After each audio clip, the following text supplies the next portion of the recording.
The Gateway brings you the day's news each weekday from around the St. Louis region and the state capitals in Jefferson City. Our schools are accredited.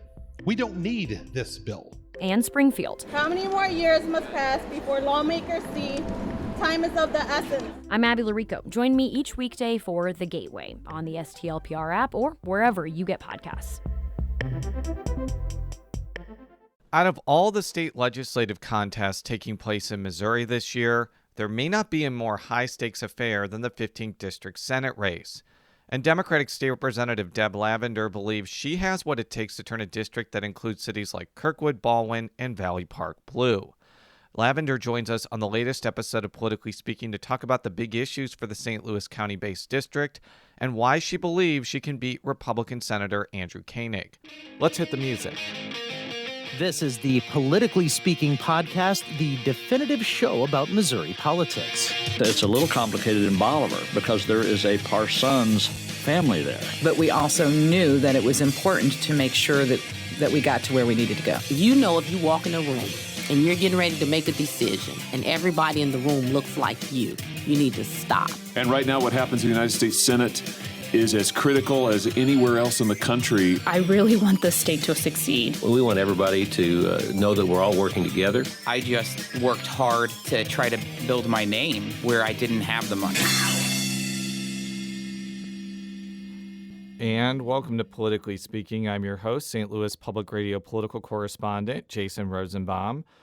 Joining me via Zoom, one of the competitors in the highly watched 15th District State Senate race, the Democratic nominee for that contest. I am Deb Lavender. Thank you so much for having me today, Jason. So I want to ask you a pretty simple question, because the last time you were on in kind of the final minutes of the show, I kind of asked you flippantly whether you were running for your final 2-year term as state representative, and you said yes. This was in March 2019. You eventually decided to run for this state Senate seat. What made you change your political trajectory from running to re-election to running for this state Senate district? It really was the last day of session in 2019 when we passed the bill banning abortion with no exception for rape or incest. And that I realized that not only was my opponent vulnerable, I had positioned myself better than anyone else had been to be able to defeat him this year. So we can say, especially in hindsight, that was just the last straw on the camel's back that had me realize that this seat was vulnerable and that I was positioned well. So you're right. I had, for 5.5 years, knew that I was going to run for my 4th term in the House. And it was 2 days after session in May of last year that I changed my mind. And we're going to talk more about the campaign near the end of the show, but let's just dive into some of the big issues that people are thinking about right now. I want to talk about COVID-19 and the state response to the virus. What if, let's just say you're not obviously going to be in charge of the COVID response. It's going to be whoever is elected governor. But let's just say you had the ability to change what Governor Parson has done so far. What would be some things that you would have wanted to see differently from state government to respond to the virus? Well, I think the first thing that we all missed the opportunity for was a mask mandate very, very early on. You and I very quickly discussed the revelations from Trump from Wednesday that he knew in January and February how devastating and deadly this virus was. Had we been able to put a mask mandate in place, I think that would make a difference. I think it still would today. Looking at what's happening as children are going back to schools, especially the colleges, we're expecting college kids to make adult decisions that adults are struggling with today. Had we put mask mandates in place, I think that would have made a significant difference. I think limiting the people who are in an area, I have such empathy for our small business owners, especially our restaurants and our bars. We have not been able to enforce safe practice, which I think now has created a tremendous possibility that businesses won't survive, and that we know that without safe behavior, it becomes just a hotbed for spreading the virus. And we've not done a good job across the state of Missouri in making sure that people adhere to safe practices. So that's something that I certainly think needs to be in place. I'm going to play a clip now from State Auditor Nicole Galloway, who is also the Democratic nominee for governor. She was at a press conference in St. Louis in late August, and I asked her how a statewide mask mandate would actually be enforced. Here's Auditor Galloway. You know, a lot of our local communities don't have mask mandates, and so it's possible that you were in places that don't have mask mandates. And if there would be compliance, because typically people do follow the rules. And listen, the majority of folks want a mask mandate in Missouri. There is a vocal minority, of course, and this is not about testing the laws. It is about protecting the public health and ensuring that we can get back to school and businesses can open again. With a statewide mask mandate, it becomes, the acceptable thing to do, right? It becomes the norm instead of the exception. So the basis for my question was that I was traveling just for kind of a mental health break to places like Monroe County, Audrain County, and Pike County. And I saw maybe one person out of 60 wearing a mask. And I really question whether the local health authorities would be able to enforce a statewide mask mandate just because towns are far apart from one another. They may not have enough manpower. And even if they did, and I say this as someone who wears a mask pretty much every time I'm out in public, I'm not really sure if that's really a good use of those officials' time compared to contact tracing or, detailing or tabulating whether people are positive or not. So in addition to responding to the auditor, I kind of want you to respond to some of those concerns about the practicality of a statewide mask mandate. Well, I agree with you that we don't necessarily want people having to monitor who does and doesn't have a mask on. Certainly, testing, contact testing or contact tracing would be very valuable. But we also, because we did politicize this very early on, and Jason, there was a very big difference between cities and rural. Unfortunately, over the last 2 or 3 weeks, the cases are increasing significantly in our rural areas. And so where it may have looked like they were going to escape catching the virus, they are catching the virus today. Had we had a mask mandate in from the very start, had we been able to leave businesses open in rural counties because of the less likelihood of transmission, but we could have put better measures in sooner to keep everyone safer than we have now. And it's just disappointing how politicized wearing a mask has become. I do think as the virus travels more and more across rural Missouri, we will see people voluntarily wearing more masks because they know that's what's going to help prevent the transmission. And of course, testing and contact tracing, which we still haven't done a good job here in Missouri at all. As far as the school issues go, and I understand state legislators don't have control over local school districts, and even the governor can't necessarily tell the individual school districts what to do. And it's clearly been a district-by-district decision about whether people go in school, whether they go virtual, whether there's a hybrid. What's kind of your thought process on what the legislature could do, if anything, to help schools out? I think it's probably more executive branch, and where neither the governor or DESE, the commissioner of DESE elementary, secondary education, have the ability to tell school districts. It's unfortunate that we didn't put together the opportunity to bring people to the table, whether it's through Zoom or however we distance, and advocate for a state plan that worked for people. Each individual school district sat and created their own plan. What if we had been able to offer a template of how to go about doing this? One of my concerns that the legislature should be able to participate in, we still have an awful lot of the money from the federal government for the CARES Act to help people with the coronavirus still sitting in the bank account in Jefferson City. I don't know why that hasn't gotten out to the people who need it. Our schools could certainly benefit with more additional funding to help keep teachers and students safe. We don't have to go too far into the elections, but our local election authorities are complaining that they don't have enough money to buy PPE for their poll workers. And I know we have so much money still sitting in Jefferson City. There could have been, again, a better state organized plans that we offer for the community, for school districts, so they wouldn't have had to sit. We reinvented the wheel. I think Missouri has over 500 school districts. We had 500 school districts inventing their own wheel on how to get kids back to school safely. I think the state could have been much more proactive in helping the school districts come up with that plan that works best for their district. Basically, what happened, especially after COVID hit, was that the governor, he eventually put a statewide stay-at-home order in place, although not right away.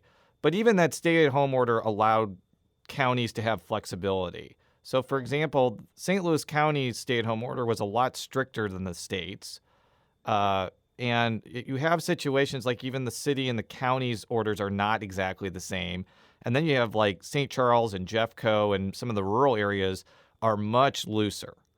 So I imagine based off your prior answers that you did not think that that type of approach was the way to go. Would you have rather had a different way to handle the stay-at-home orders? I know this is very retrospective, but it may not be retrospective, especially if the virus gets to a certain level where people may have to re-examine whether there's a stay-at-home order statewide again. I think in the end, we're going to realize that different counties having a slightly different rule worked for them. What needed to happen in St. Louis City and County and doing a shelter in place is going to be different than what happened in more of our rural communities where they don't live as close. They don't, even when they gather, they may not gather in groups of hundreds versus tens and 20s. But again, without a statewide overreaching plan, looking at how diverse the state was and how we could create options for lower density areas to be slightly different than higher density areas, we're still puzzle piecing this together. And now as the virus continues to spread in more rapidly across the state, from last Friday through I think Monday, we had 4,000 new cases. I think today we are in the 1,500 new cases, or yesterday's data is 1,500 cases. As we're spreading, you could see how if we had a state plan that gave informal information or formal information to different communities, they could see how their piece of the puzzle created the whole of Missouri. Jeffco not having a mask mandate, we know those people travel up to St. Louis. And those may be the people in St. Louis now that aren't wearing the mask when we go to the various stores. So we travel and we get around, and without a statewide plan, I think and I'll even take that to a nationwide plan. Illinois has asked people not to come to Missouri. If you travel from Missouri to Connecticut, you're asked to quarantine for 2 weeks because Missouri's a hot spot. And so without even a national plan that may have carved out some caveats that are a little different, I feel like we're going to prolong the pandemic for much longer than it needed to be prolonged for. Before we go to other topics, it's not a secret that I've had to cover St. Louis County Council for the last 9 years, and part of that is listening to the public forum section. And there's been a lot of backlash against County Executive Page issuing a more restrictive stay-at-home order than the state. And I have to imagine a lot of people that feel like the restrictions are too restrictive may live in the 15th district, and they may not like the fact that they have to wear a mask or that, 50% occupancy restrictions are in place. So when I don't know if you're going door to door. I know you'll talk later about kind of how you're campaigning, but if there are people in this district that do not support a strict COVID response, and they hear like what you're saying, like what do you tell them? How do you get them on your side and convince them that, maybe there should be restrictions? Well, I'm not sure if they're adamant in their positions. I'm not sure I'm going to get them on my side. I'll listen to them. I think as a state, as a nation, we missed the opportunity to talk about how deadly this virus is. We created an opportunity that perhaps there was some falsehoods and that perhaps we were making this up and perhaps it was a scheme to make sure we would not reelect the president. And I think some of the people who are adamant about not wearing masks may be under the illusion that this is not a deadly virus. And so it's going to be challenging. And again, we missed that opportunity months ago to get out ahead of how deadly this virus is, to ask the people of this state and nation to do their part to help reduce the reduction of the spread of the virus. And so that's what we've missed. If people are hunkered in that they don't think a mask is going to be appropriate right now, I'm not sure that we're going to alter that. Unfortunately, and until they might have somebody in their family or a friend who's affected specifically by the COVID. I had a nurse once wish that she could bring people through the ICU to really show people how deadly this virus has been, how challenging it is for people in healthcare. I saw a physician this morning, saw Dr. Heidi Miller, and she talked about just how much more challenging her days are. You have to think of, what did I touch? Who did I touch? Do I need to wash my hands? Do I need to change my mask? There's just so much more that our healthcare professionals are dealing with on a daily basis. It just makes the job very challenging. And so there may be people we can't alter their minds of, Jason, but for a lot of the other people, I think they are seeing that it is very helpful and very effective at reducing the cases that we have. We'll be right back after this short break with State Representative Deb Lavender. If you have a smart speaker, you have access to the entire world of NPR and St. Louis Public Radio. All the latest news and all the captivating stories. Activate our voices with yours by telling your smart speaker to play St. Louis Public Radio. And we're back on Politically Speaking with State Representative Deb Lavender. I want to talk with you about Medicaid expansion. It ended up passing in August. There's a constitutional amendment in place now. It's not really a question of whether the legislature will, or in the state will expand Medicaid. I don't think they have a choice. But I do think that the next step for this issue is how it's implemented and whether there's going to be an attempt to put some sort of work requirement, either through statute or putting another ballot initiative forward. If you were elected to the Senate, what would be your mentality on not only following through with Amendment 2, but if a work requirement proposal came forward, which I think will probably happen in some capacity, would you be supportive of it or would you oppose it? Well, if we're talking very specifically about a work requirement, I probably would be less likely to support that. We heard this morning an event that we were at that 85 to 90% of the people who qualify for Medicaid are working individuals. So the work requirements that you are attempting to put out there just truly create more of a bureaucratic red tape for people who are already working to continue to jump through, to continue to be able to get benefits. We have people who are living with disabilities. We have our seniors. We have people developmentally disabled who qualify for Medicaid. And those are now that 10 and 15% of people who qualify for Medicaid. And to put work requirements onto that category doesn't work because they don't fit into that category.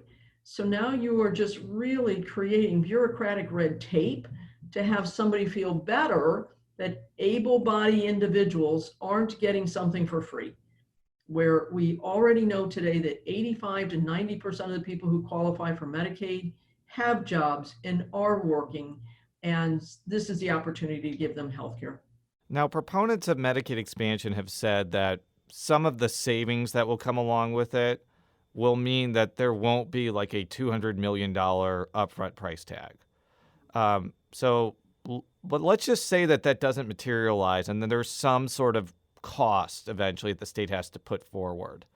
How would you want the state to respond to that? I think that there are ways to do it. Like you could tax managed care entities. You could tax vaping products. You could legalize marijuana. You could do Wayfair. I don't necessarily buy the argument that you automatically have to cut, but what Republicans say is any of those items that I just say are going to be very difficult to pass, and they are tax increases, so no one likes them, even if it's a product that somebody doesn't use. What would be your mentality if that ends up materializing, that you have to find a revenue source for this? Well, I don't think it will. I do think there's a small, and when I say small, $50 or $60 million price tag up front, because we put the first dollar in and the federal government reimburses us 90 cents. There are some dollars, today the dollar gets us 65 cents. There are some places we're paying the dollar and we get nothing in return. And so there are many studies across the nation in the 37 other states that have done this, Jason. Within 2 or 3 years, there's not a state that has an additional cost because of Medicaid expansion. The additional cost usually comes in the first year. By the third and fourth year, if you've implemented appropriately, which we certainly should be able to do in the state of Missouri, 37 other states have done it, it ends up being a cost neutral or cost benefit to the state, that we actually save more of our dollars for healthcare. Now, should we increase Wayfair taxes? Wayfair is a tax on internet sales. It is only fair to our brick and mortar stores that they have fair competition on the selling of their goods. We are the lowest gas tax in the nation. We are the lowest cigarette tax in the nation. The gas tax, it's our roads and bridges. We have over 100 bridges on an emergency or critical care repair list. We had to borrow $300 million when time was good. Now we're going to have to come up with $50 million a year to pay back that loan in the time of the economic recession. So there are ways that we can generate additional revenues in the state, which I think we need to look at. We've cut education to the bone. We're not repairing our roads and bridges. We're not investing in higher education. There's a lot of ways that as a state we should be investing in our people, and we're not. And those are the sources of revenue that you've mentioned that we certainly should be looking at. I want to move on to your aforementioned impetus to getting in this race, and that's an abortion bill that passed in 2019 that banned most abortions after the 8th week of pregnancy. As you mentioned, there was no exceptions for rape or incest. And it's currently being litigated right now, and it probably will be litigated for years. I want to play a clip now from when Senator Koenig was on the show in 2019. And if I didn't say so already, he is planning on coming on in October to record his own episode, and I appreciate the senator's time in advance. This was his reasoning for sponsoring that piece of legislation. I think this is important because the 14th Amendment says every person has a right to life. When you peer inside the womb, all the evidence points to that life exists. And why 8 weeks is because at that point in time, there's a heartbeat. And so literally inside the womb, you have the heartbeat of an unborn child, and you also have, the mother has her own heartbeat. So you have 2 separate heartbeats at that point in time. And, the differences, there's 3 differences between a baby inside the womb and a baby outside the womb. You have level of development, level of dependency, and location. And none of those 3 things determine whether or not you're a human being. I would imagine that you have a different view of the bill. So I want to give you a chance to explain why you oppose that legislation. Thank you. I think Missouri is acting on the definition of some Christianity that says life begins at conception. I know that's not all of Christianity. I know the Jewish faith has a different definition of life, as well as several other religious organizations that have different ideas of when life begins. Not everyone feels life begins at conception. And so for the government to come into my physician's office and tell me what I can do with my life and with my challenges and with my body just seems to be such government overreach. And this is inside of, we don't offer age-appropriate sex education. We're not offering women opportunity for contraception. The Affordable Care Act, as it's gone into other states and women have access to contraception, their abortion rates go down because women are able to prevent pregnancies from occurring. So there's so much about this bill that takes away a woman's right for equality.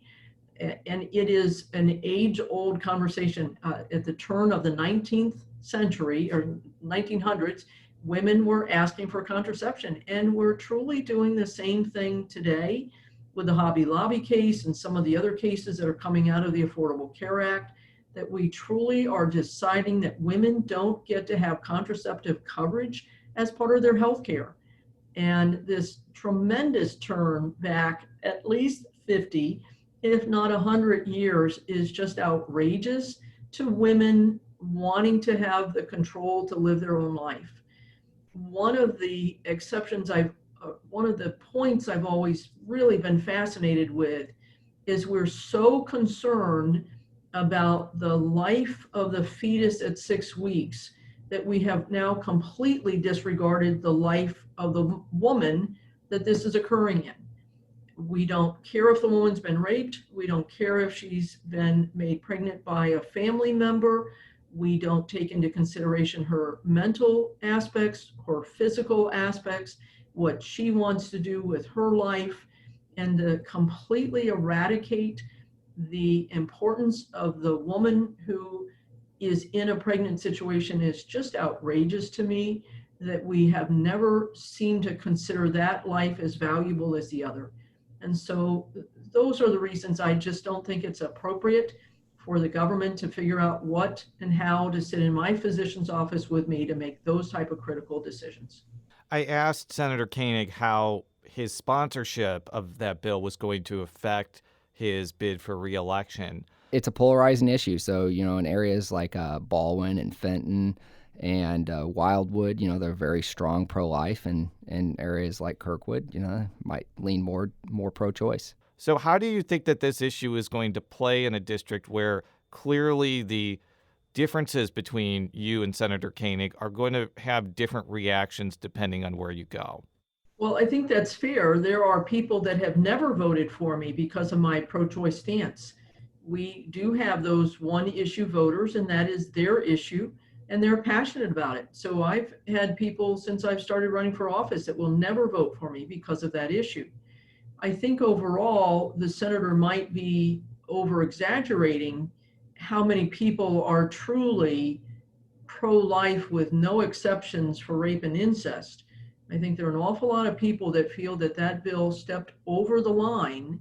And then once again, as I've just kind of said, that there's no empathy, there's no sympathy, there's no caring for the woman who might have been raped who ends up pregnant. And I think for many people, even the pro-life issue, that this bill has stepped over the line. And I think where a lot of people may be against personal abortions and would choose not to have one, they also realize that it's not their role to make that decision for someone else.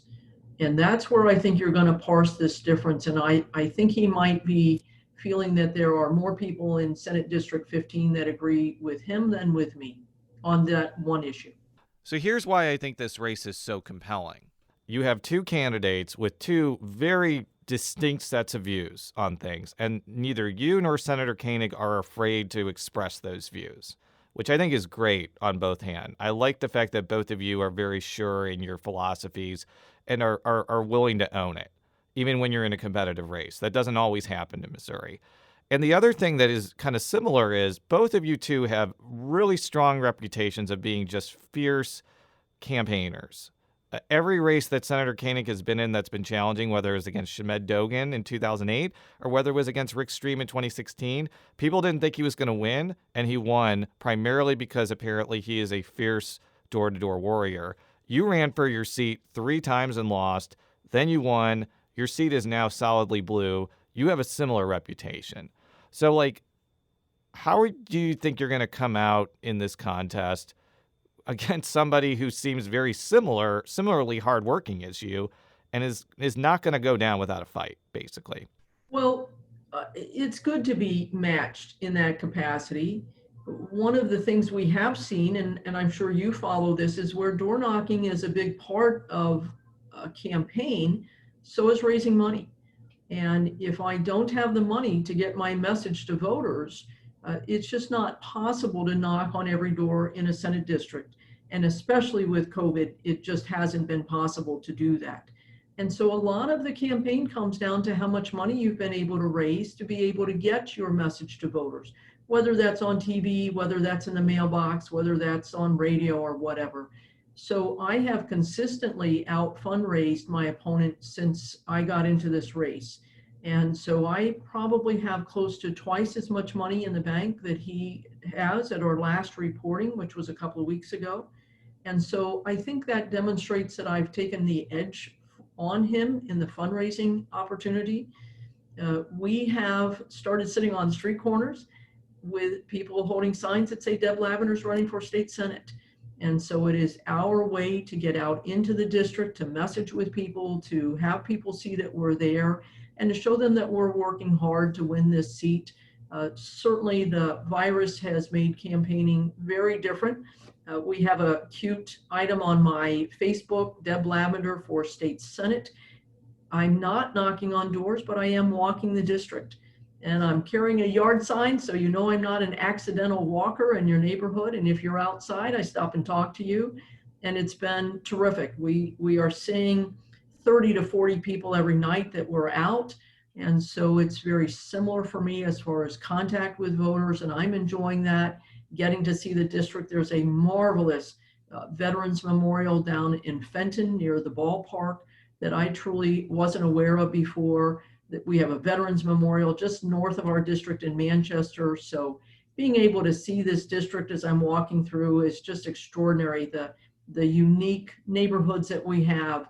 So yes, we're head to head with some maybe good door knocking ability. I think I've outperformed him in the fundraising activity, and we've got about 54 days left to see what happens in the end. My only other question is, it is 54 days out. I haven't seen like ads either for you or against you, but I think the attack ads against you are coming. And if I had to guess a line of attack that Republicans are going to use against you that they've used against other Democrats is they're going to say you're soft on crime, you're being funded by, I'm putting this in air quotes, the liberal mob. You know, I think what is being used against Galloway and Jill Shoup is going to be used against you, because I've already seen some Republicans start to drum up things that you've said about homicides and whatnot. What's going to be your response when that comes? I want to give you kind of a preemptive chance to respond to that, just as I'll ask Senator Koenig, like, if he uses that issue, why he's using that issue against you. Well, we find it unique that we are all lumped into the same category, that nationwide Democrats will be, put into the liberal mob, and that we're soft on crime. I don't think any of that's true. I don't think my record shows that I'm that way. I am smart on crime, and criminal justice reform has swept this nation and shows that people are just as safe in our communities without locking everyone up. We have so far been able to close a jail, but unfortunately with the Senate Bill 600 that we passed this year that the governor has signed, truly the fiscal impact to the state might be that we will open 2 more prisons. We have a history in this nation of locking up our Black and brown community members more than our white members. And until we start getting smart on crime, we're just going to repeat the patterns that we've had for a while. You are right. We are expecting those ads. Again, a plug. And so now if this is Monday, you're going to see on my Lavender for State Senate Facebook page, we put together just a cute, fun video that my team and I did a week ago. There's going to be mudslinging, and we're just going to try to take some humor with us when we go, and to just have people know that that's on the way. So a little bit of humor hopefully will take us through this. We'll be putting out my message of strong on public education, Medicaid expansion. We're working to still have a good message for people in the district so they can make a true difference in who they're looking to elect in November. Well, Representative, thank you very much for joining us. As I mentioned before, we will be having Senator Koenig on the show in October because we think it's important for voters in this district to hear from both sides in more than just sound bites. So we appreciate you, and I appreciate in advance Senator Koenig for doing this. For all of our stories, stlpublicradio.org. Follow me on Twitter at @Rosenbaum. How can people follow you either on Twitter or any other parts of the World Wide Web, including your campaign website? I'm on Twitter at Deb Lavender. I have a Lavender for State Senate website.com website. And then certainly my Facebook is Deb Lavender for State Senate. So we're posting a tremendous amount of activities that we're doing on the Facebook page. You can see us out in which communities we're out when we're standing on the corners. And so we've been pretty active, and our Facebook page reflects that. Thank you very much. And until next time, so long.